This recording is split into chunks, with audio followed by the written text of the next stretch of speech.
One sheet of paper sat in one pan of the scale. On the other side sat every deed a man had ever done, every prayer, every fast, every coin given in charity, and the paper was winning. The scale did not lie. It tilted toward a single sheet, and the man stood watching it happen. The man was not young. His hair was white. His hands had worked for decades. He had stood in worship more nights than he could count. And yet here, at the end of everything, one small piece of paper was heavier than all of it. He did not understand. He could not move. Somewhere in that same vast place, a younger man stood in a different line. He had lived an ordinary life. No great sin. No great deed. He was waiting, as everyone waited, for his own accounting to begin. He did not yet know his father was already being led away. The son's own scales were brought forward. Two angels set the pans in motion. Everything he had done in his life began to be placed, piece by piece, on the right side. He watched. The right side grew heavy. He breathed. It seemed for a moment that things were going well for him. Then the left pan received its own contents. One by one, the things he had done wrong were added. Most were small. A lie here, a missed duty there. The pans moved slowly toward each other. He kept watching. His breathing slowed. He did not look away from the scales. The right side was still heavier. He had more good than harm. He could feel the balance holding in his favor. He was almost still. And then a single object was brought forward and placed on the left pan. Something small. Something he had nearly forgotten. The left pan dropped hard. One word.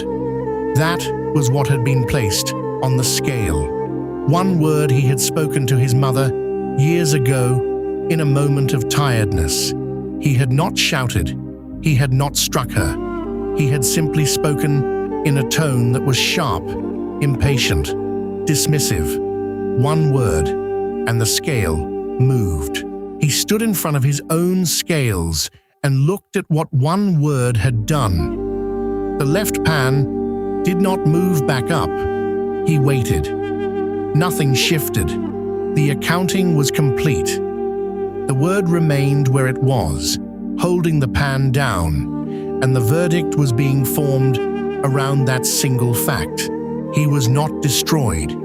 He was not cast away, but he was told to move, to follow the group that was being gathered to one side. Those whose left pan had won. Those who would go somewhere difficult before anything else could happen. He stepped forward. He walked into the line. As the line moved, he looked to the side. He was not trying to see anything in particular. He was simply looking, the way a person does when they are afraid and do not know where to put their eyes. And then he saw a face, or rather, he saw a shape he knew, a silhouette he had known all his life. It was his father. The old man was in the other group, the group whose accounting had gone worse, whose scales had tipped further, who were being led towards something heavier and longer. The son stopped walking. The line moved around him. He stood still in the middle of the corridor. He had not expected this. He had thought about his own scales. He had not thought about his father's. Now he stood between two paths and looked at the old man walking away, and something moved in him that had no name. It was not a plan. It was not a calculation. It was older than both. He stepped out of his own line. He walked across the open stone floor toward the path his father was on. No one stopped him immediately. He reached the edge of the other group, and he called out, not loudly, but clearly, asking to be heard, asking for someone in authority to listen to what he wanted to say. He was heard. He was brought before those who held the records of this place. He stood there, a younger man, in a plain robe, and he made his request. He did not ask for his father to be freed without cost. He asked that whatever his father still owed, he himself would carry it. He would take it onto his own scales. There was a pause, the kind of pause that fills a large stone room completely. No one moved. The lamps did not flicker. The younger man kept his hands open and his head bowed. He was not performing anything. He was simply waiting to hear whether what he had asked was even possible. The records were examined. The weight his father still owed was considered. Then the weight of the son's good deeds, the deeds that had almost balanced his own scales before the one word pulled them down, was looked at again. Something was being measured, a different kind of measurement than before. What the son had offered was not dismissed, it was weighed. The act of asking, the willingness to step out of his own line and carry someone else's debt, was itself being placed on a scale. And when it was placed there, it did not sit lightly. It pressed down. It pressed down with considerable force. The son was told to go back to where his father was walking. He crossed the stone floor again. He reached the old man, and he stood beside him.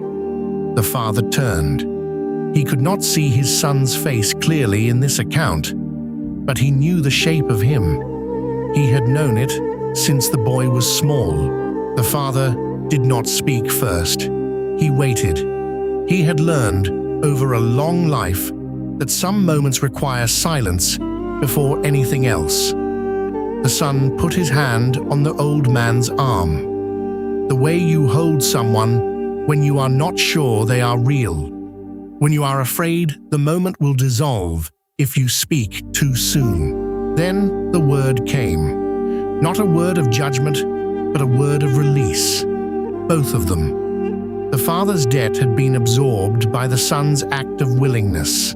The son's own one word, the sharp word, the impatient word, had been covered by the weight of what he chose to do in this moment.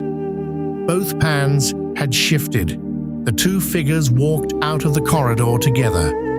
The father leaned slightly on the son's arm, the way old men lean, not because they have to, but because they have earned it. The stone corridor opened into something wider. Neither of them looked back at the scales. There was no reason to. Now consider what that one word cost. Not a curse, not a raised hand, not a long cruelty. One word spoken in a sharp tone to a parent.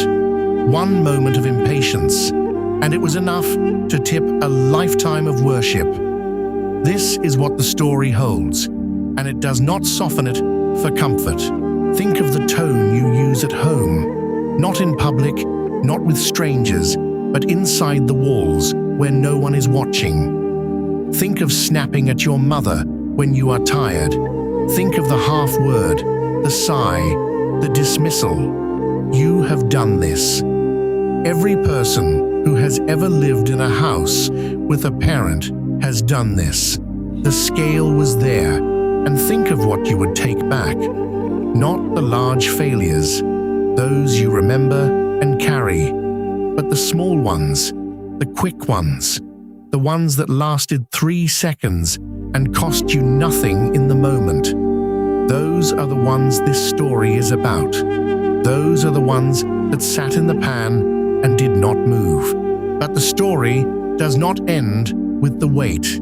It ends with the act that shifted the weight. The son did not argue his case.